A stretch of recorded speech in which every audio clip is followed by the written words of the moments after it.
지금까지 저는 어느 예배당에도 고정적으로 다녀본 적이 없습니다. 또한 매주 일요일마다 예배당에서 들려오는 드럼 두드리는 소리와 노랫소리는 저를 화나게 만들기도 하였습니다.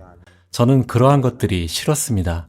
어떤 사람이 성경에 대하여 이야기하려 하면 저는 그들과 논쟁을 벌였고, 저는 그들을 쫓아낼 방법에 대하여 잘 알고 있었습니다.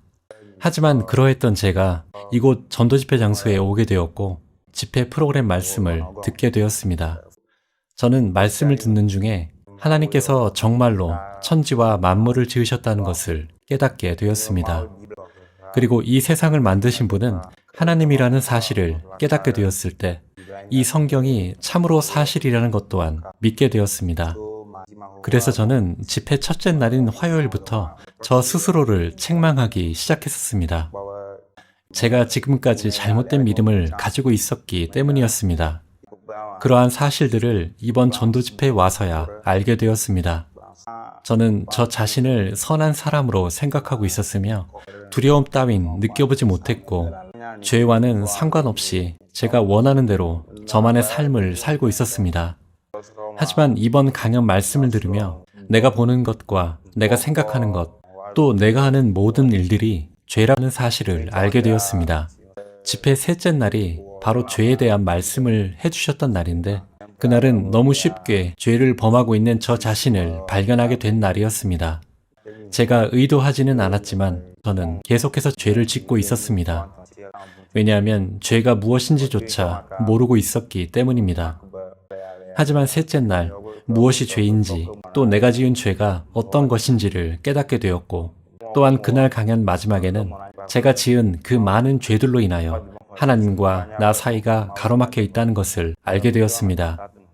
저는 하나님이 살아계신 것을 믿으면 그분과 자연스레 연결이 될 줄 알았는데, 제가 지은 모든 죄들이 하나님과 저 사이를 가로막고 있다는 것이었습니다.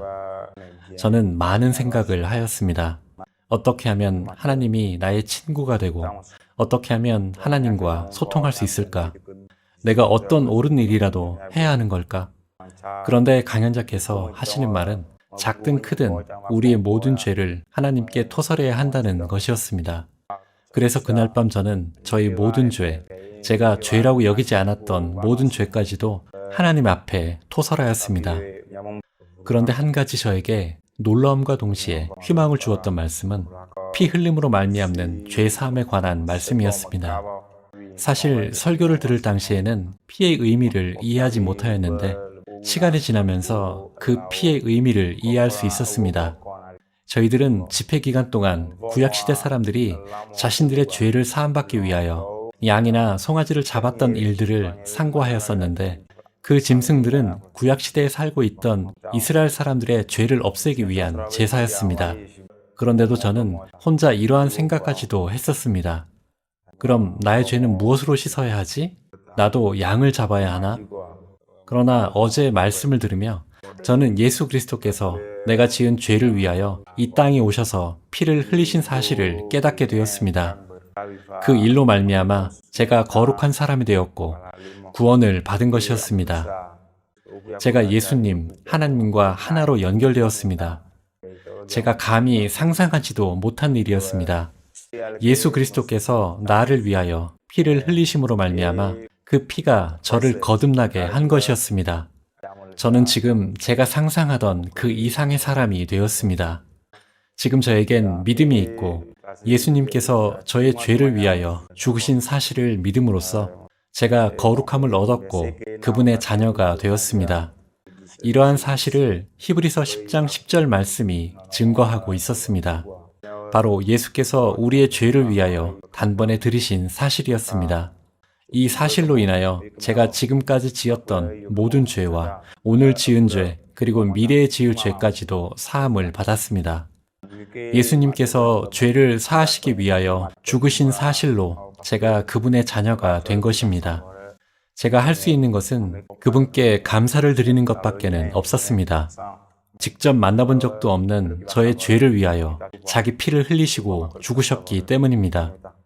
만약 저였다면 다른 사람을 위하여 그러한 고통을 감수하지 못했을 것입니다만, 예수님은 저를 위하여 그러한 죽음을 받아들이셨습니다. 정말 감사할 수밖에 없습니다. 저희 죄가 작든 크든 그 모든 죄를 사해 주셨습니다. 만약 지옥 가는 사람들에게도 급이 있다면 이전에 저는 분명 지옥에서 대통령급의 자리에 있을 사람이었습니다. 가장 먼저 지옥 문을 열고 들어가야 했을 사람이었습니다. 하지만 거듭 말씀드리지만 예수님께서 피 흘려 죽으심으로 인하여 저의 모든 죄를 단번에 사함받았습니다. 저를 구원해 주신 이 사실이 너무나도 감사합니다. 또한 마지막 날인 오늘 저희들은 침례에 대한 말씀도 듣게 되었는데 그것은 바로 예수 그리스도께서 죽으실 때 나도 그분과 함께 죽었고 그의 부활하심과 함께 부활하였다는 것을 기념하는 것이었습니다. 그렇기 때문에 저는 침례받는 것을 망설이지 않습니다. 왜냐하면 저도 예수님과 함께 죽고 예수님과 함께 살았기 때문입니다. 집회를 마치고 제가 사는 곳으로 돌아가게 되면 물론 제가 어떻게 할지 하나님만이 아시겠지만 저는 사람들이 저처럼 구원받을 수 있도록 전도할 것입니다. 그것이 저에게 주어진 중요한 임무라고 생각이 됩니다. 저도 사람들이 마음의 변화를 받아 구원받을 수 있도록 최선을 다해 볼 것입니다. 제가 이번 집회에 참석할 수 있도록 권면해 주신 분께 감사를 드립니다. 그분이 아니었다면 제가 지금 이 자리에 없었을 것이고 이곳이 아니었다면 이러한 말씀을 어디서도 들을 수 없었을 것입니다. 정말 다른 곳과는 비교할 수 없는 말씀이었습니다. 여러분 모두에게 감사드립니다.